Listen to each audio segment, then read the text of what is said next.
I'm just doing an update video on my fish. Ordered a week ago. It's been 1 week. I'm getting ready to do a water change on this tank.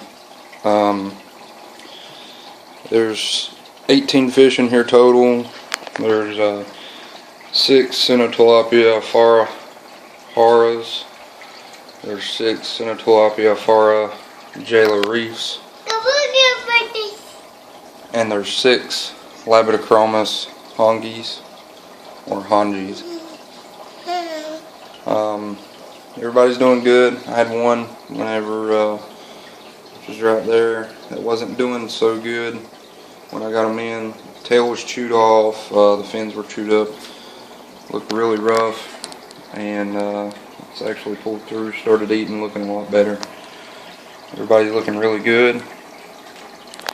I'm thinking about doing a rescape on this tank and moving the rocks, this rock pile here to the left, and moving this rock pile here to the right, and leaving open space in the middle for them to swim.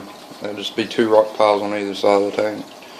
Got a 125 I'm working on, and I'll come back to you in a second and show you what I'm working on with it. So now I'm in my basement, working on, this is the 125, this is the back pane from the 125. I gotta finish scraping this, and I've gotta flip it over and scrape all the paint off of it because I painted it and then I set it up, and it took a day for me to find out that it was leaking. Here's the bottom pane, the 2 side panes and the front pane, and I'm debating on whether or not I want to buff the scratches out. I won't worry about the bottom pane, and it's just the viewing panels is all I'm worried about, the side panel. And actually, when I was taking this tank apart, I don't know if you can see it for the glare, there's a chip in the glass right there, and it's actually in the side panel. So what I'm going to do is flip that side panel over, because that was on the inside. It was the inside front corner. I'm going to flip it over to where that's in the outside back corner.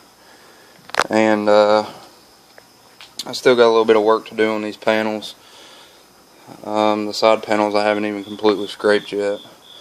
I worked for about 2 hours last night on this bottom panel. I heard that whoever put this tank together, I don't know if they resealed it. There was a piece, chip of glass. There was a piece of glass about 4 inches wide or so, running the length of the back of this tank for some reason. I think they did it to cover the gap up that was back here.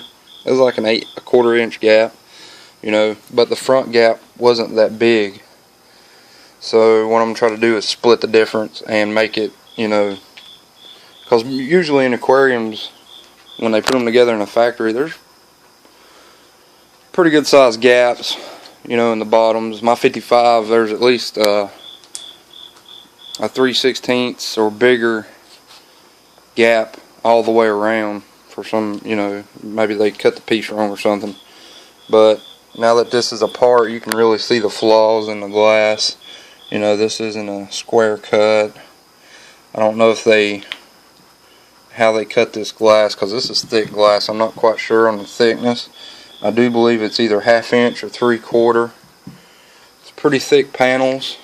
Seems like it's pretty sturdy, because believe it or not, this piece here, I had a scraper that I was trying to get that piece of glass off with, because it was busted anyways, and I ended up having to use a chisel, and I was afraid of damaging this piece, but physics of using a chisel against this glass, the weaker part will break first, and that because that glass was already broken, it chipped right up and needed to be replaced or taken out.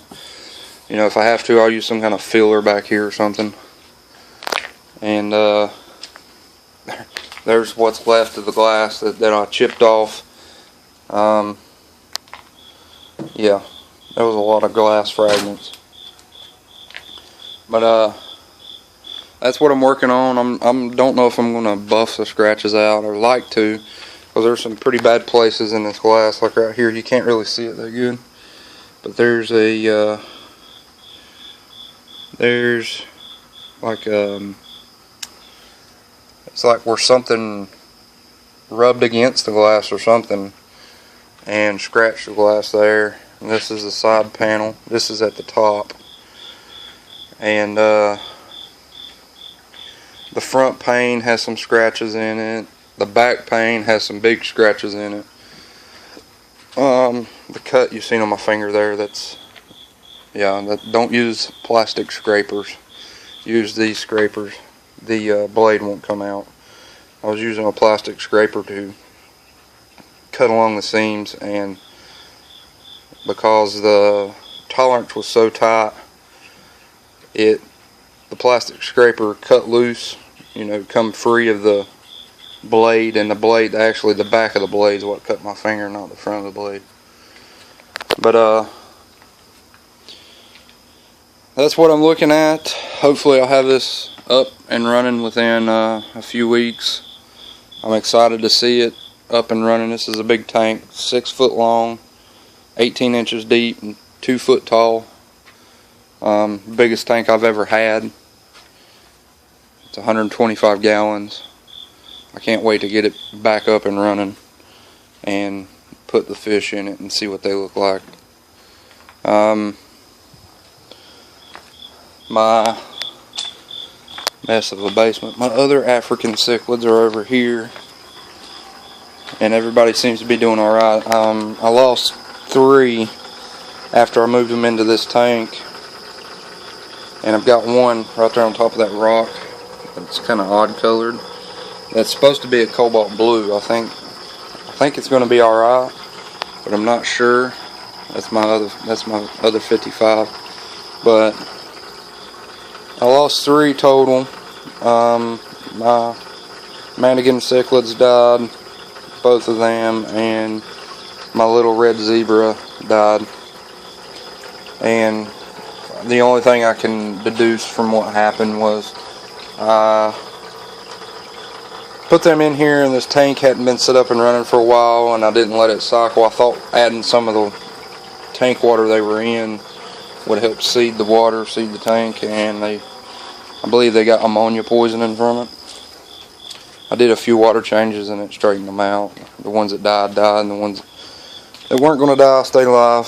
I don't know, it was weird. They had pop eye and swollen heads, and it was freaking me out because I didn't know what it was. I had never seen it before. And first I thought it was Malawi bloat, but Malawi bloat looks different.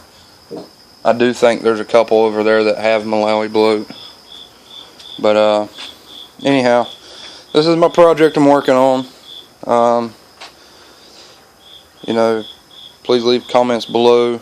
Let me know if you like what I'm doing, like my videos or whatever.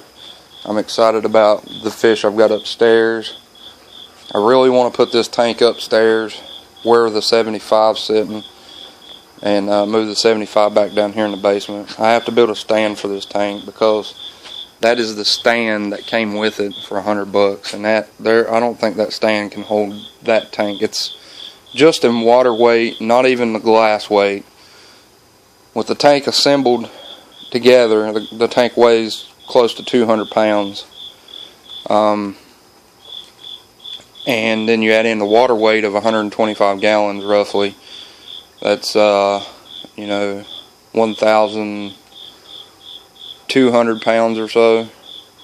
Plus you add in 150 pounds for sand and rock. You're talking almost 1,500 pounds. And I don't think that stand can hold that much weight. There's no center bracing on that stand. It's 6 foot long. There's got to be some kind of center bracing on that stand, or the rails, will twist. Those top rails, I put pressure in the middle of one of them and they started to twist. So I don't see how they use that stand. I don't know. But I'm going to build a wooden stand for it and go from there. And everybody let me know what you think. rate, subscribe, give it a thumbs up if you like my videos. Leave comments below. Any comments welcome, even if it's bad. It means at least somebody's watching my videos. Everybody have a good day.